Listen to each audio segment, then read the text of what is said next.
레위기 23장 33절에서 44절까지 말씀을 제가 대표로 봉독하겠습니다.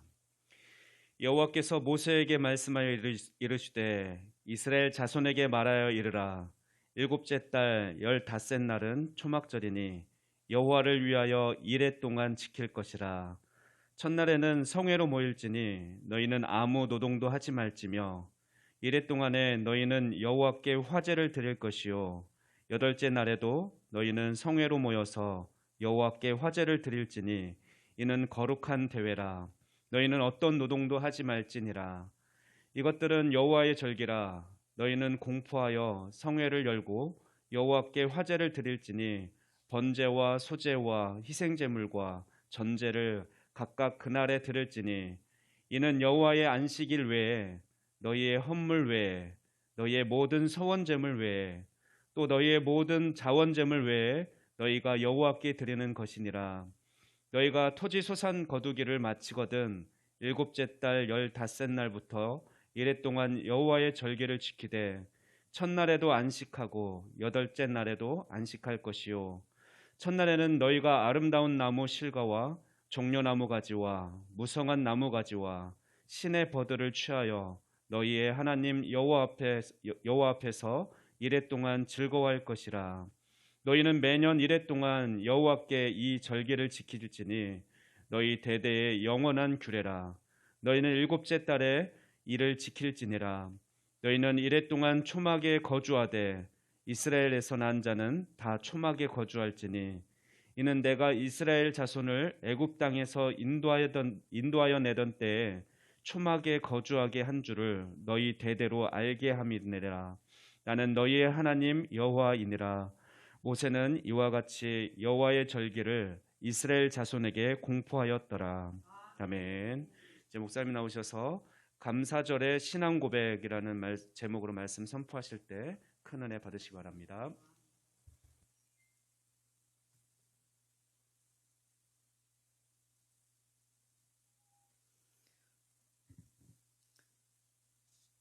오랜 역사 속에서 이스라엘 백성들은 절기를 지키며 하나님을 섬겼습니다. 하나님의 백성으로서의 절기의 참여는 선택의 문제가 아니라 하나님의 명령이었습니다. 그래서 출애굽기 23장 14절을 통해서 너는 매년 3차 내게 절기를 지킬 것이니라 했습니다. 하나님의 사람으로서 의무인 절기의 참여는 하나님의 사람으로서 부담이 될 수도 있었을 것입니다. 매 안식일이 있는데 무슨 절기가 따로 필요한가 하고 말입니다. 그러나 역사는 무엇을 말하고 있습니까? 이스라엘 백성이 절기를 지키며 산 것 같아도 결국은 절기가 이스라엘 민족을 지켰다는 것입니다. 내가 신앙생활하며 신앙을 지킨 것 같지만 오랜 세월을 지나서 보면 내가 신앙을 지켰다기보다는 오히려 그 신앙이 나를 지켰음을 확인하게 되는 것이죠. 우리가 교회 생활하면서 때로 직분으로 인하여 여러 가지를 감당하다 보면 버겁기는 하지만 결국은 그 직임이 나를 살리는 것입니다. 오늘날 교회에서 지켜지는 감사절은 구약에서 그 뿌리를 찾을 수 있습니다. 구약 성경에 나타난 초막절, 수장절 같은 것이 그 뿌리인 것이죠. 출애굽 사건과 관련해서 드려질 때는 초막절이라고 하고 구원의 은혜를 가슴에 안고 드려지기에 그렇게 부르는 것입니다. 외형에서 레위기 23장 16절에서는 네가 밭에서 수고하여 거둔 것을 저장함이니라 했습니다. 농사를 하여 마무리하는 것을 기준으로 할 때는 수장절로 불려졌습니다. 역사 속에서 이스라엘은 7일 동안 이 절기를 지켜왔고 지금도 여전히 그렇게 지키고 있습니다.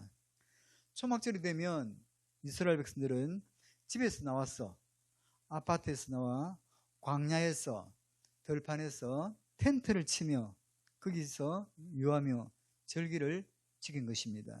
그 의미는 조상들의 광야 생활을 몸으로 체험하면서 감사를 고백하고 신앙을 고백하고 하나님의 백성으로서의 삶의 자세를 점검하는 소중한 시간이었던 거죠. 집에서, 아파트에서 생활하던 사람들이 나와서 광야에서 텐트를 치고 장막을 치고 일주일을 지내니 쉽지는 않지만 여기에 하나님을 향한 하나님의 백성으로서의 고백이 있었던 것입니다. 그래서 먼저 초막절 수장절은 감사의 고백과 함께 드려졌으니 출애굽에 대한 감사입니다. 영적으로 출애굽은 430년간 바로와 애굽에 매여 종살이하던 이스라엘 백성들이, 희망이라고는 도무지 없던 백성들이 하나님의 전적인 은혜로 애굽에서 해방되었음을 감사하는 것이고, 구속자적으로는 죄와 사망에 매여 있던 우리들을, 전혀 소망이라고는 없던 우리들을 죄와 사망에서 자유케 하신 하나님의 은혜에 감사하는 것입니다. 이스라엘 백성들의 출애굽 사건은 전적으로 하나님의 은혜요, 하나님의 역사였습니다. 이스라엘 백성들이 애굽에서 탈출하기 위해서 무슨 데모를 하거나 반란을 일으키거나 어떤 투쟁을 하지 않았다는 것입니다. 이러한 사실을 신명기 5장 15절에서는 이렇게 강조하며 이야기합니다. 너는 기억하라. 네가 애굽 땅에서 종이 되었더니 너희 하나님 여호와가 강한 손과 편팔로 너를 거기서 인도하여 내었나니, 그러므로 너희 하나님 여호와가 너를 명하여 안식일을 지키라 하느니라. 역사 속에서 이스라엘은 조상적부터 이렇게 큰 은혜를 입은 것입니다. 그 구원과 구속의 은혜를 묶어서 감사절에 초막절로 드렸다는 것이죠. 여러분은 다른 사람에게 어떤 사람으로 기억되기를 원하십니까? 착한 사람으로? 돈 잘 버는 사람으로? 운동을 잘하는 사람으로? 혹은 기도 잘하고 전도 잘하는 사람으로? 남을 사랑할 줄 아는 사람으로? 여러분은 누구에게 무엇으로 각인되기를 원하십니까? 여러분은 어떻게 기억되기를 원하세요? 하나님은 이 땅을 살아가는 모든 사람들에게 기억되기를 원하시는 게 있어요. 오직 하나, 신명기 5장 8절에 나는 너를 애굽 땅에서 종되었던 집에서 인도하여 낸 너의 하나님 여호와로라. 놀랍게도 하나님은 기적을 일으키신 하나님, 만나를 내리신 하나님, 홍해를 가르신 하나님, 많은 것들이 있지만 우리 하나님은 하나님의 백성들에게 오직 하나, 구원자로 기억되기를 원하셨다는 것입니다. 그래서 하나님은 언제나 자신을 소개하기를 나는 홍해를 가른 여호와라, 만나를 먹이신 여호와다, 나는 많은 기적을 행한 여호와다, 이렇게 소개하지 않고 나는 너를 애굽 땅 종되었던 땅에서 인도하여 낸 여호와로라. 문제는 사람들이 이 엄청난 구원의 은혜를 삶 속에서 잊어버렸다는 데 있습니다. 생각 속에서가 아니라 삶 속에서 구원받은 백성이요 구원의 은혜를 입은 자인데 이 은혜를 잊은 것입니다. 삶의 현장에서 살다 보니 돈도 벌어야 되고 사업도 해야 되고 건강도 살펴야 되고 자녀들도 보살펴야 되고, 이러다 보니 구원의 은혜가, 구속의 은총이 생각만 있지 삶 속에서 밀려난 거죠.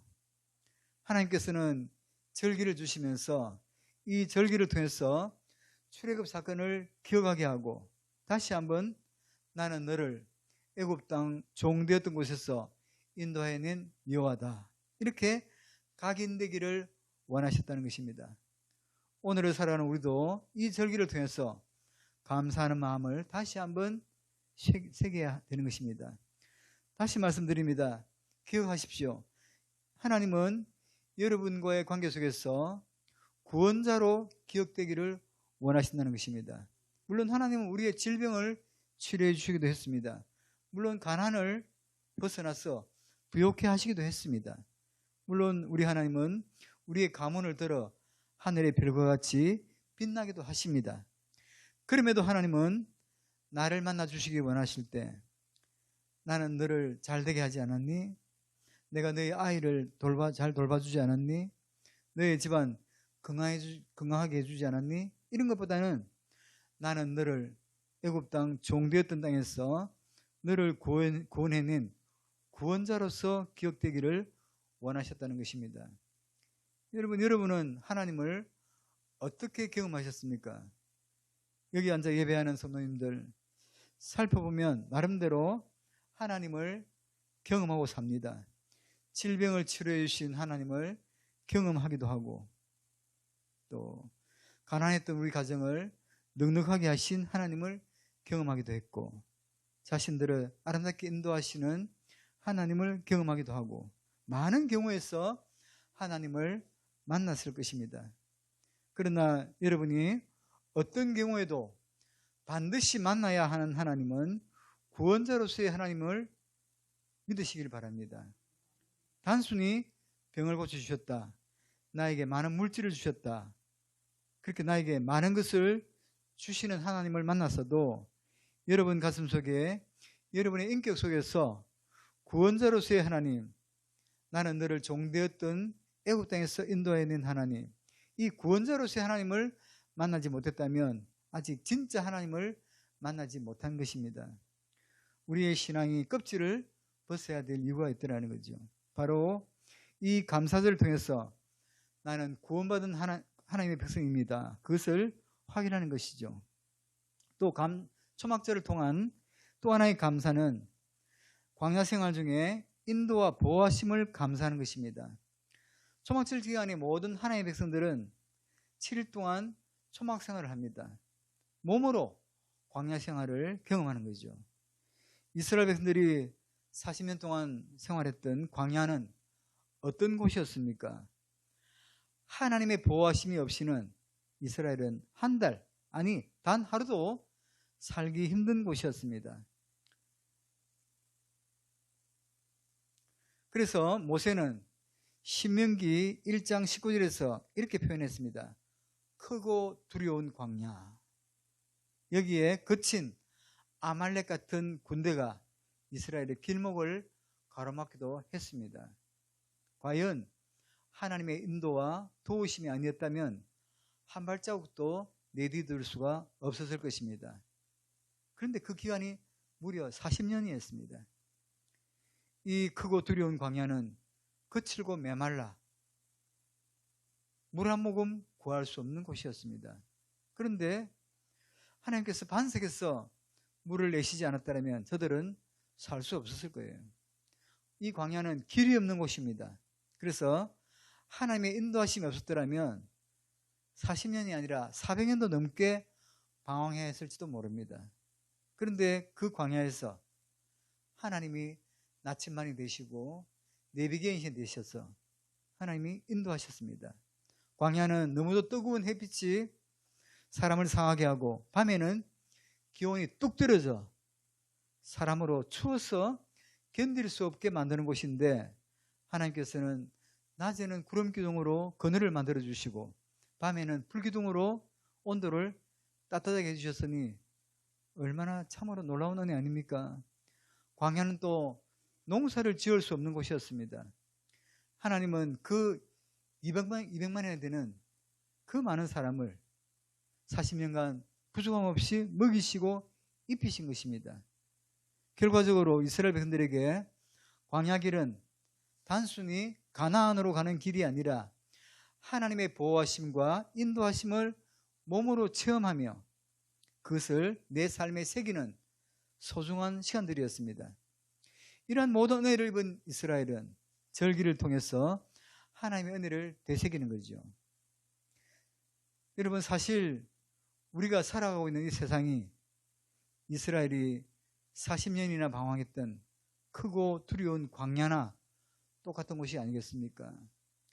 거칠고 메마른 것이 우리가 살고 있는 이 세상과 방불한 것이 아니겠냐는 것입니다. 옛날에는 광야 생활하는 중에 방황하다가 상해했고 거친 들판에 쓰러졌고 질병으로 죽어갔지만 오늘의 광야 속에서는 교통사고로 자살로 오히려 전쟁 때보다 더 많은 사람들이 죽어가고 있습니다. 안타깝게도 사람들은 육적으로나 영적으로나 물 없는 광야같이 갈급한 시대를 살아가고 있습니다. 한 치 앞도 내다볼 수 없는 것이 이 세상입니다. 아무리 뭐 백신을 맞아도 델타 바이러스인가 뭔가 생기고 앞으로 또 오메가 바이러스 생길지 뭐가 생길지 몰라요. 안심할 수가 없어요. 그렇게 맞았으면 좀 줄여야 되는데 더 많이 생기고 있는 게 지금 또 현실입니다. 절대로 안심할 수도 없고 마음 놓을 수도 없는 게 그 눈에 보이지 않아요. 호랑이가 나타나면 총으로 쏠 수 있는데 이거는 뭐 아무도 안 보여. 해밍으로 봐야 보일까 말까. 이런 게 무서운 거예요. 이게 휙 지나가면 누가 걸릴지 어디서 걸릴지 알 수가 없는 거지. 그래서 우리는 큰 소리 칠 거 없고 전적으로 겸손하게 하나님의 은혜를 간구하며 이렇게 살아갈 수밖에 없는 거예요.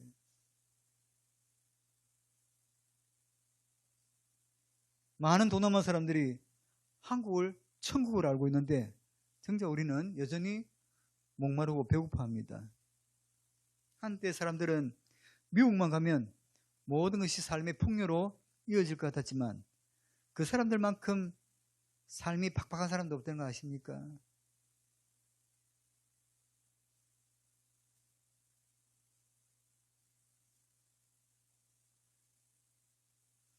미국 가보니까 구경하기는 좋은데 살고 싶은 생각이 요만큼도 없어요. 슈퍼에서도 총을 딱 이런 나라에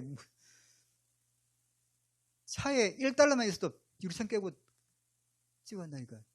그 1,000원밖에 안 되는 거 그걸 유리 어떻게 비싼 유리를 깨요. 그런 나라에 뭐가 좋다고. 인간이 누릴 수 있는 온갖 혜택은 점점 줄어들고 있습니다. 병원도 곳곳에 있어 언제든지 마음만 먹으면 갈 수 있는데 이상하게도 갈수록 사람들은 건강염려증에 사로잡혀 있습니다. 매일 먹을 양식이 아니라 내일을 염려하여 보험을 10개나 들고도 사람들 마음에 평안이 없어요. 여러분 이 땅에 소망이 있습니까? 이스라엘 백성에게 광야에서 소망이 있었겠습니까? 하나님의 도움이 없이는 그 어떤 것도 소망은 없습니다. 하나님께서는 광야 이스라엘만 돌보셨던 것이 아니라 오늘 여전히 우리에게도 여호와 이레로, 여호와 라파로, 여호와 살롬으로, 여호와 삼마로 여전히 축복해 주고 있지 않습니까? 신기하게 저들은 매일 내리는 만나를 먹으면서 동풍에 날아오는 메추라기를 아무 수고 없이 먹으면서도 입으로는 여전히 불평했습니다. 눈앞에 구름기둥, 불기둥이 있어 낮에는 시원하게 밤에는 따뜻하게 하나님이 은혜를 입히고 있음에도 시간이 가다 보니 은혜가 은혜 아닌 걸로 그래서 늘 있는 것으로 그렇게 저들은 은혜를 잊은 자가 되었던 것입니다. 이 절기가 무엇입니까? 그 은혜를 되새기는 기간이 있단 말이죠. 지난 반년 동안 열심히 살아오신 여러분은 어떠합니까? 이스라엘 백성들 보면서 저 참 바보 같다 생각이 들지 않습니까? 만약에 여러분의 눈앞에 구름기둥, 불기둥이 매일 인도하고 매일 만나가 내리고 또 때때로 고기도 먹고 만약에 이런 은혜를 입고 산다면 하나님의 은혜를 감사하겠어요? 안 감사하겠어요? 늘 감사하겠죠. 그런데 그렇게 하지 않은 이스라엘 백성들을 목이 곧은 백성이다 그렇게 말하는데 과연 이 목이 곧은 백성은 누구일까? 제가 보기에는 여러분이 타고 다니는 자동차가 구름기둥이고 여러분이 털고 사는 도시가스가 불기둥보다 낮고 매일매일 맛있게 먹는 밥이 만나보다 낮고 여러분이 먹고 또 먹는 고기는 메추라기보다 못합니까? 얼마나 많이 먹는지 뷔페 식당 가서도 접시 들고 하는 말이 먹을 게 없어, 찝을 게 없어. 이 놈은 되겠지 우리는 이렇게 사는 줄 알아요. 여러분이 남보다 똑똑해서 그렇게 누리면서 삽니까? 여러분보다 똑똑하고 또 열심히 하는데도 얽히고 꼬인 분들 많이 있습니다. 여러분이 남보다 성실하게 살았기에 이만큼 누리도 된다고 생각합니까? 성실하게 살지만 어렵게 사는 분들 많이 있어요. 나만 잘해서 살 수 있는 세상이 아니더라 그 말입니다. 내가 잘해서 월급 타오고, 내가 잘해서 소득이 이만큼 있고, 내가 잘해서 이만큼 건강하게 사는 것 같지만 하나님은 절기를 통해서 이들에게 고백하게 하십니다. 나의 나 된 것은 하나님의 은혜로다. 우리 삶의 마디마디가 하나님의 은혜임을 감사절을 통해서 고백하는 것입니다. 여러분, 한 번쯤 거울을 자세히 들여다보십시오. 정말 눈을 크게 뜨고 정확하게 쳐다보십시오. 죽은 꾀가 보이는지, 그 얼굴에서 하나님이 안 보입니까? 저는 제 얼굴을 가만히 들여다보면 하나님이 보여요. 지난 70년 삶의 마디마디에 함께 하시던 하나님, 일찍 부모님을 하늘나라 보내고 황량한 들판에 버려진 줄 살았지만 그때마다 돌보아 여기까지 인도하신 하나님. 그래서 재훈아, 너는 다른 것보다 네 얼굴 속에 하나님이 있다. 하나님이. 혹시 거울 들여다보며 원망하신 적이 있습니까? 아직도 그렇게 당당합니까? 지금까지도 은혜였지만 앞으로도 은혜여라. 그래서 하나님이여, 광야 이스라엘 백성들이 은혜 아니면 안 되었듯이 나도 은혜 아니면 안 되는 인생으로 살게 해 주옵소서 기도하는 것입니다. 이제 다음으로는 감사절을 통해 신앙을 고백하는 것입니다. 하나님께서는 이스라엘 백성들에게 초막을 만들고 그 초막에서 절기 7일 동안 지내도록 하셨습니다. 여기에는 하나님의 분명한 의도가 있으셨습니다. 초막의 특징은 일시적인 거처입니다.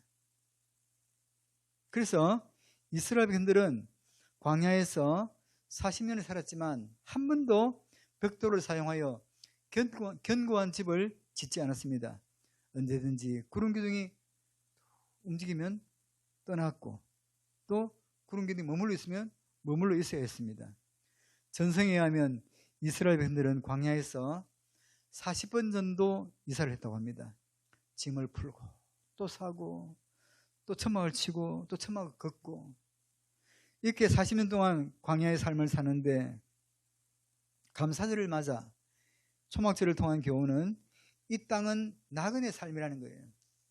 이 땅에서는 영원한 것이 없고 광야는 소망이 아니라는 거죠. 우리가 이 땅을 살아가지만 이 땅은 우리의 소망일 수 없다는 거예요. 구름 기둥이 언제나 움직이듯 우리 하나님이 언제라도 부르시면 갈 준비는 되어 있으신가? 성도에게서 이 세상은 광야로 비유됩니다.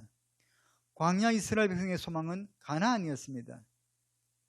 이 땅을 살아가는 성도들에게 있어 최고의 영성은 하늘을 목표로 삼을 때 그 삶은 최고로 아름다움을 믿으시길 바랍니다. 저는 모태신앙입니다. 참 가난했죠. 지금 교회들은 얼마나 좋아졌습니까? 건물도 커졌고 참 또 화려해졌습니다. 물질적으로도 돈을 쌓아놓고 있는 교회 많습니다. 장학금만 1,000억 이상 사는 교회도 있고 돈들이 너무 많아졌어요. 교회 형편이 많이 좋아졌습니다. 그런데 사람들은 이렇게 말해요. 교회가 위기라고. 사람이 없어요. 돈이 없어요. 그런데 믿는 자나 안 믿는 자나 한결같이 교회가 위기라고 표현합니다. 왜일까? 이유는 단 하나입니다. 여러 가지겠지만 가장 주된 이유는 바로 하늘 신앙을 잃어버렸기 때문입니다. 처음 기독교 많이 어려웠습니다. 그때는 모두가 다 줄이고 힘들었습니다. 가정에서도 식사 시간이면 강냉이주, 수제비 혹은 밥에 콩나물, 감자를 넣어서 억지로 먹던 추억이 있습니다. 밥 먹을 때 쌀밥은 가운데 조금 얹어서 어른이 먹어버리고 서열에 따라 퍼주는데 막내들은 솥 가장자리에 있는 거 먹기가 일쑤였습니다. 그것도 모자라 거기에 무를 잔뜩 썰어 넣어 무밥을 만들고 콩나물이 반절은 넘어요. 그 시절 징그럽게도 못 살았는데 그들의 기도 제목은, 그들의 소원은 더 잘 사는 데 있지 않았습니다. 더 출세하는 데 있지 않았습니다. 저들의 소망은 딱 하나, 하늘이었습니다. 그때는 교회 안에 대단한 사람이 별로 없었습니다. 마을에서도 가장 못 살고 뭔가 좀 아래 것들, 수준이 안 되는 빌비리우스들. 근데 요즘은 교회에 대단한 사람들 많이 들어왔습니다. 저는 어떤 교회 설교를 보는데 오늘은 검사 5분이 등록했네요. 이러더라고요. 적분당에 있는 교회인데. 그래서 전에는 문제가 생기면 하나님 어떻게 해요? 도와주세요. 기도했는데 지금은 문제 생기면 기도할 새도 없어. 알아서 다 해결해버려. 그래서 위기예요. 그리스도인의 시선이 땅으로 향할 때 땅이 매일 때 초라해져요. 옛날 지금보다 훨씬 못 살고 어려웠을 때 더 잘 살게 해주세요. 더 대단하게 해주세요. 이런 게 없었는데 지금 이만큼 살면서도 여전히 우리는 세상에 목말라 있어요. 그래서 옛날 성도들이 불렀던 노래들은 한결같이 하늘 바라보면서 하늘을 소망하며 노래했어요. 이 세상은 나그네 길, 나는 다만 나그네. 나의 집은 저 하늘 저 너머 있고 천사들은 하늘에서 날로라고 부르니 나는요 이 땅에 있을 마음 없어요. 또 밤에나 낮에나 눈물 머금고 네 주님 오시기만 고대합니다. 가실 때 다시 오마 약속하신 주님, 오 주여 언제 다시 오시렵니까? 주님의 다시 오심을 고대했습니다. 옛날 목사님들은 주님 곧 다시 오신다. 우리는 그때를 준비해야 되고 우리는 하늘나라 가서 잘 살아야 된다. 주로 그런 설교였어요. 성도들이 예배 참석 잘 안 하면 예수님은 비 오는 날 수요일 저녁에 오실 것이다. 지금 강대상에서 하늘이 없어졌어요. 기도에 하늘이 없어졌어요. 세상 사람들이 좋아하는 건 똑같이 좋아해요. 그래서 겉모양은 화려한데 위기예요. 그래서 감사절이 뭡니까? 하늘을 회복하는 절기입니다. 초막 안에서 이 땅은 나그네임을 인식하고 신앙의 방향을 바로잡은 것이죠. 하늘을 말하면서도 이 땅의 시선을 고정시키면 모순된 것 아닙니까? 감사절에 예물을 드리면 단순한 드림이 아닙니다. 구원받은 백성으로서 하늘이 내 본향입니다 하는 신앙 고백입니다. 우리가 헌금할 때 세상 사람들은 이 돈 없으면 죽어. 뭐가지 날아가다 이 돈은 있어야 돼. 이거거든요. 우리는 헌금 드리기 뭐냐면 하나님 나는 이 돈으로 사는 사람이 아닙니다. 하나님 은혜로 사는 사람입니다. 이 고백이 헌금이에요. 우리가 돈으로 삽니까? 돈으로 사는 건 자본주의에서 워낙 하여튼 아침부터 저녁까지 매일매일 돈.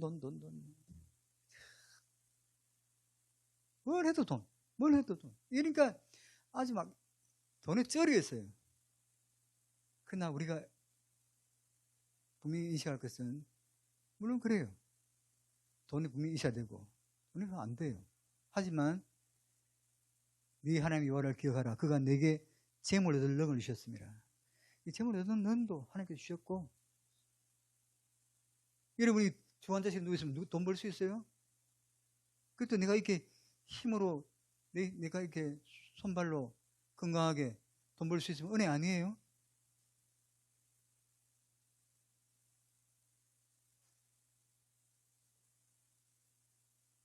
갑자기 중환자실에 있으면 어떻게 돈 버냐고. 다 은혜더라고.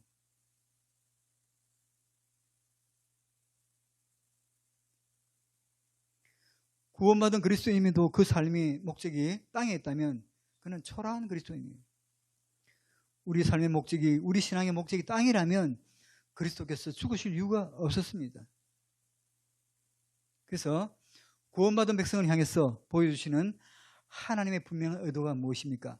하늘 신앙의 회복입니다. 이 땅은 내 소망이 아니다.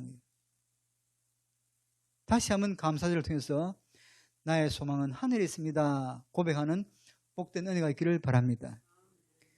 드려짐을 통해서 있어지는 헌신신앙의 회복입니다.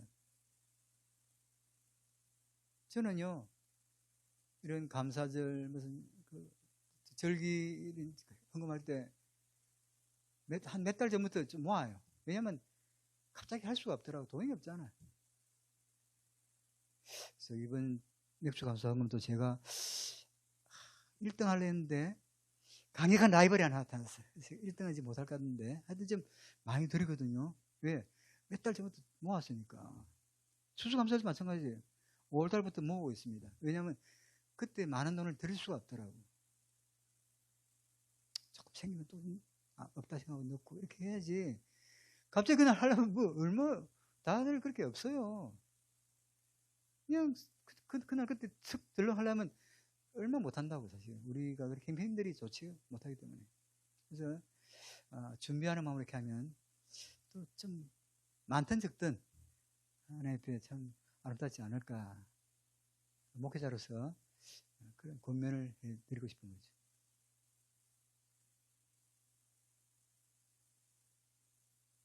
그래서 제가 이번에 주보에도 온라인 예배 드린 분들도 감사한 좀 해라.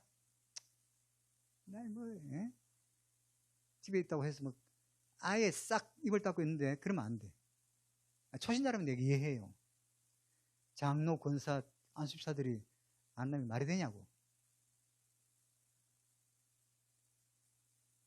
제가 돈 이야기 잘 안 하는데 이거는 목사로서 가르쳐야 되겠더라고.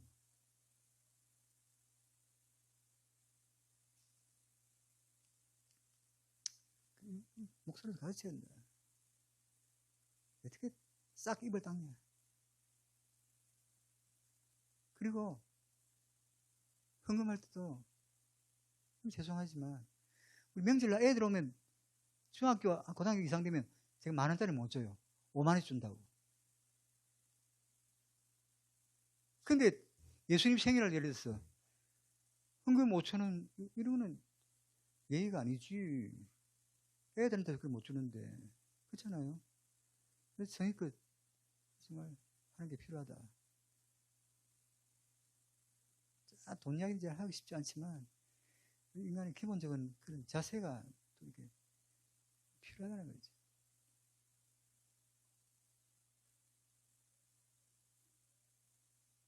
나는 더 많이 드려질 사람이다.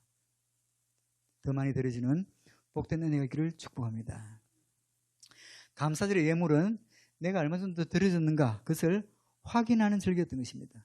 무엇보다도 절기는 감사신앙의 회복입니다. 우리 다 나그네 아닙니까? 회막을 짓고 산다. 어지간한 불편은 문제가 되지 않습니다. 우리의 삶의 목표가 하늘이라면 이 땅에 어지간한 것은 다 용서하고 이야기되어 있습니다. 삶의 어려움 속에서도 구원의 백성으로서의 감사하는 신앙이 회복되어야 합니다. 데살로니가전서 5장 18절은 범사에 감사해라. 이것은 그리스도 예수 안에서 너희를 향하신 하나님의 뜻이니라. 모든 시간들 속에서 사건들 속에서 감사부터 해야 합니다. 이 감사를 잘 습관화해야 합니다. 사람이 살아가면서 원망하고 불평하는 것은 힘들어서 하는 것 같지만 아니에요. 원망 불평은 습관입니다. 먹을 것 마실 것 다 마시고도 배불러 죽겠네. 습관입니다.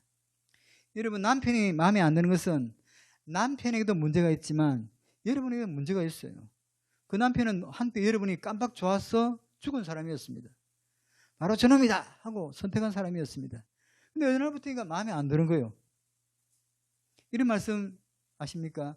하나님이 한 사람을 만나게 하실 때는 사랑했으라기보다는 사랑하기 위해서, 하나님이 한 사람을 만나게 하실 때는 내 대신 네가 사랑해줘라, 그렇게 그 사람 아니면 안 될 것 같고 놓치면 후회할 것 같아서 결혼했는데 마음에 안 든다고.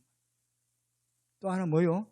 가장 귀한 선물을 줬으니 하나님이 나 대신 네가 귀하게 여겨주라 합니다. 원망하고 불평하는 것은 절대로 습관입니다. 그리스도인은 사자굴 앞에서도 풀물 앞에서도 감사부터 하고 굶으면서도 감사부터 해야 이게 매력입니다. 불평불만은 습관입니다. 이 습관을 빨리 떨쳐버려야 합니다. 이 감사들을 통해서 감사의 마음이 회복되기를 축원합니다. 그래서 골로새서 2장 7절에 믿음에 굳게 서서 감사함을 넘치게 하라. 감사는 하나님의 결국을 믿는 믿음입니다. 우리가 하나님 앞에 딱 서면 무슨 할 말이 있겠습니까? 어떻게 하나님 더 주세요, 더 주세요 할 수 있겠습니까? 그저 죄송하고 아무 할 말이 없죠. 성도들이 주시옵소서, 주시옵소서 안 주시면 안 믿으랍니다. 그런 거 보면 겁이 나요. 제 양반은 많이 맡겨놨나? 하나님 뭘 맡았다가 안 주셨습니까? 빨리 주시옵소서. 무슨 할 말이 있겠습니까? 무엇보다도 이 감사절에 회복할 것은 범사의 관계성의 회복입니다.